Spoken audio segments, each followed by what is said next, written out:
श्री शिवाय नमस्तुभ्यं। ज्ञानदशमी एकादशी है। स्कंद पुराण यहाँ तक कहती है कि इस कथा के चरित्र को जो श्रवण कर लेता है उसको 26 एकादशी करना भी नहीं पड़ती। इस एकादशी की केवल ये कथा सुनकर ही वो तर जाता है। बहुत ध्यान से सुनना इसको, कथा तो बड़े भाव से सुन लो इसको, है? बड़े प्रेम से। इसलिए सारी एकादशियों में निर्जला एकादशी की महत्वता शास्त्र प्रमाण करता है। महाराज, निर्जला एकादशी का उद्यापन जो करा जाता है, उसका उद्यापन और प्रदोष का जो उद्यापन करा जाता है, इन दोनों का क्रम लगभग एक जैसा ही। तो निर्जला पहुंचे है, और निर्जला ने जाकर भगवान नारायण से निवेदन करा। भगवान विष्णु ने पूछा, क्या बात है निर्जला, आज तुम खेलती हुई यहां पर आकर खड़ी हो गई, क्या हुआ, क्या है? क्या तुमको गौलोक धाम में आनंद की अनुभूति नहीं हो रही जो तुम बैकुंठ में आई हो? निर्जला घूमती घूमती भगवान के सम्मुख में पहुंच गई। भगवान ने पूछ रहे हैं, बार बार पूछ रहे, निर्जला हुआ क्या तुमको?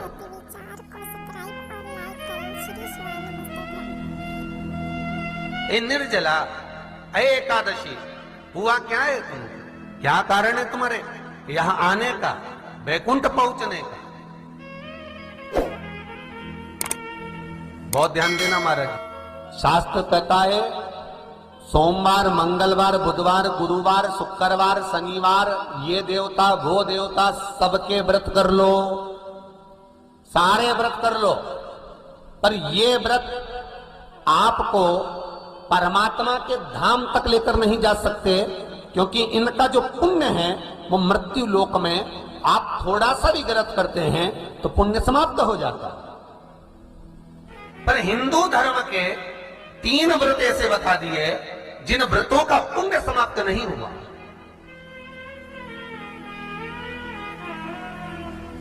हिंदू धर्म के 3 व्रत ऐसे हो गए जिनका पुण्य समाप्त नहीं हुआ महाराज, जिनका पुण्य प्रबलता में बढ़ता गया। पहले नंबर पर एकादशी, दूसरे नंबर पर प्रदोष, और तीसरे नंबर पर शिवरात्रि। एकादशी भी 26 है तो प्रदोष भी जम के बोलते जाओ 26 है।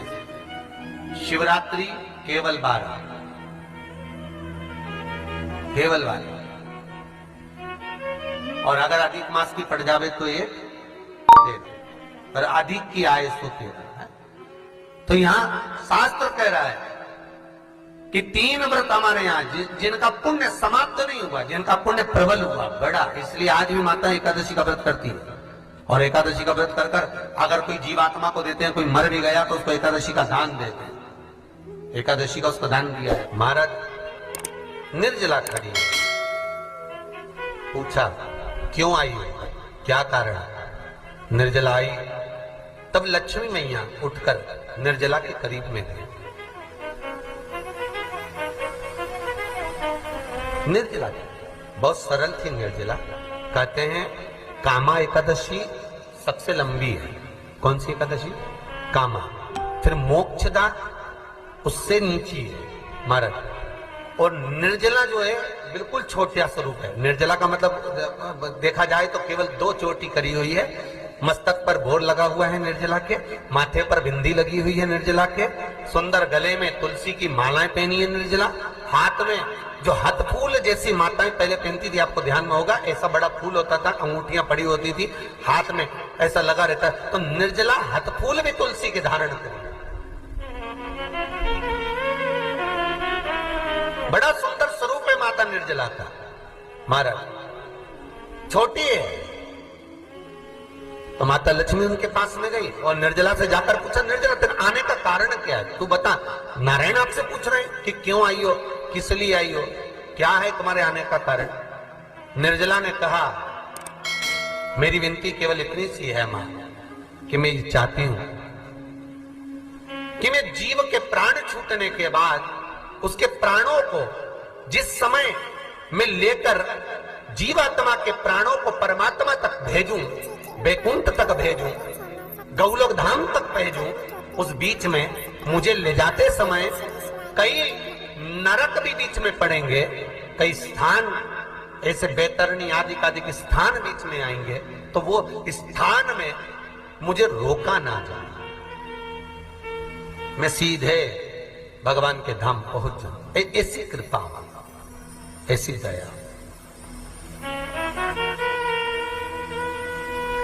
जितनी भी माताएं एकादशी का व्रत करती, बहुत ध्यान से सुनना आज की कथा हो, शायद जिंदगी में मिली ना मिली, और ये कथा का रिश्ता तो बहुत ध्यान से सुनना। स्कंद पुराण यहां तक कहती है कि इस कथा के चरित्र को जो श्रवण कर लेता है उसको 26 एकादशी करना भी नहीं पड़ती। इस एकादशी की केवल ये कथा सुनकर ही वो तर जाता है। बहुत ध्यान से सुनना इसको, कथा को।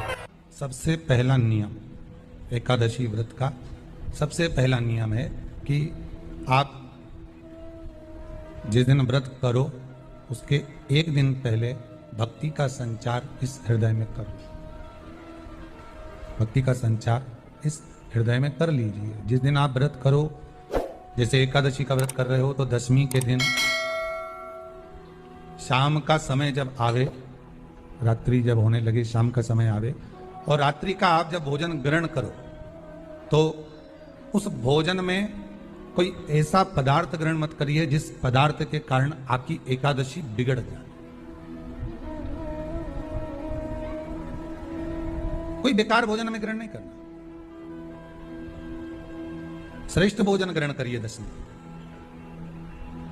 और एकादशी का दूसरा नियम बहुत ध्यान से सुनिएगा, जिस दिन आपकी एकादशी का व्रत हो उस दिन प्रयास करिएगा कि अपने हाथ से किसी भी वृक्ष की कोई पत्ती टूटे ना। अपने हाथ से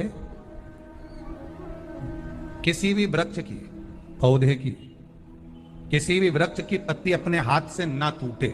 बहुत ध्यान दीजिएगा महाराज। एकादशी का ये दूसरा नियम है कि अपने हाथ से किसी पौधे की, किसी वृक्ष की, किसी डाली की कोई पत्ती टूटे ना, कोई पत्ती ना टूटे, इसका प्रयास करिए।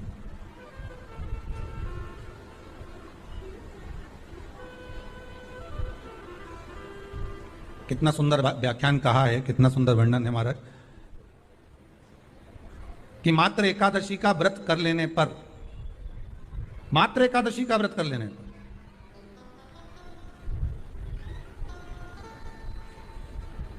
जो पूर्व में किया गया हमारा पाप कर्म है, हमने किसी जीव की हत्या करी है, हमने किसी को कष्ट प्रदान करा है, हमने किसी को अपशब्द कहा है, हमने किसी को ताने दिए, हमने किसी को आड़ा टेढ़ा कहा है, हमने किसी को गालियां दे दी है, मात्र एकादशी का व्रत ही कर लेने पर ये सारे जो दोष हैं वो समाप्त हो जाते हैं। सारे दोष हमारे समाप्ति पर आ जाते हैं।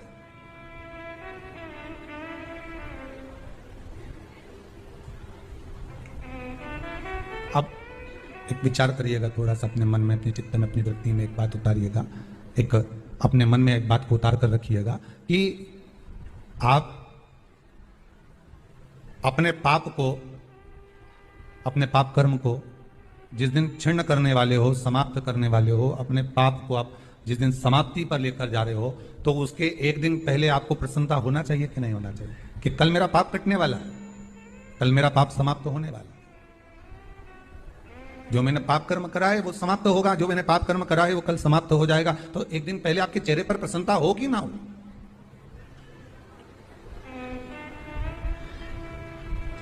और चेहरे पर वो प्रसन्नता आपके आना चाहिए कि कल मेरा एकादशी का व्रत है, आज दशमी है, कल एकादशी का व्रत है, तो कल मेरी जब एकादशी का व्रत रहेगा तो मेरा ना जाने कितना कितना पाप, कितना असत्य, कितना कितना झूठ, कितना कितना प्रपंच वो समाप्त हो जाएगा। इसमें मुझे प्रसन्नता हो, इसमें मुझे आनंद था।